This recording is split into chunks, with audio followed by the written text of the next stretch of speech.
Madam Speaker, Lily Dorrance.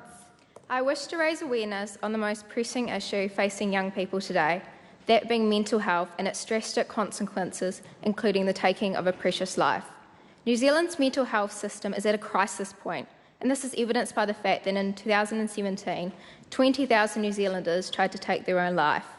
In fact, New Zealand has one of the highest youth suicide rates in the OECD. As you all know, no one is immune to mental illness.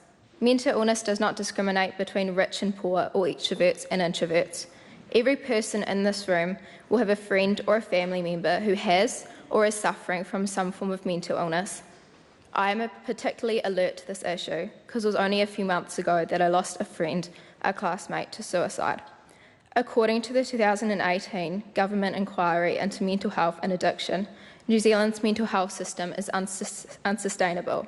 It only targets the most serious problems and overlooks less severe mental health needs.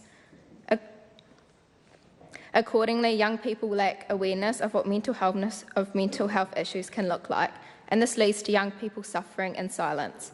Even a young person can identify their need for support or intervention unless they present as acute. Access to professional help is limited and delayed. This government has proposed a number of mental health initiatives under Budget 2019, including expanding school-based health services and introducing a national suicide prevention strategy, but I consider that these initiatives don't go far enough.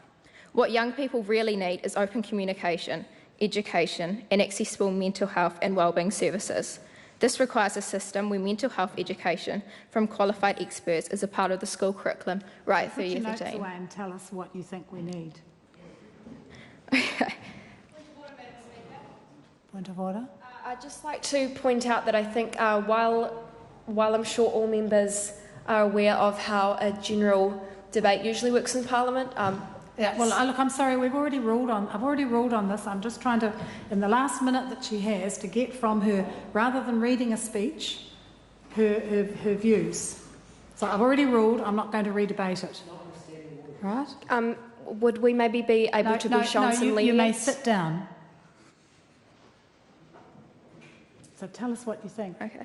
We need. While health education is in schools to some degree, I feel like it should be a standalone subject alone and not meshed with other other health topics. So this will mean that young people will talk about it more freely and not feel so embarrassed or ashamed as we have a compulsory subject on its own that goes right through high school. I plead that this government will consider this proposal as part of its commitment to suicide prevention and mental health and wellbeing. Thank you. Yeah.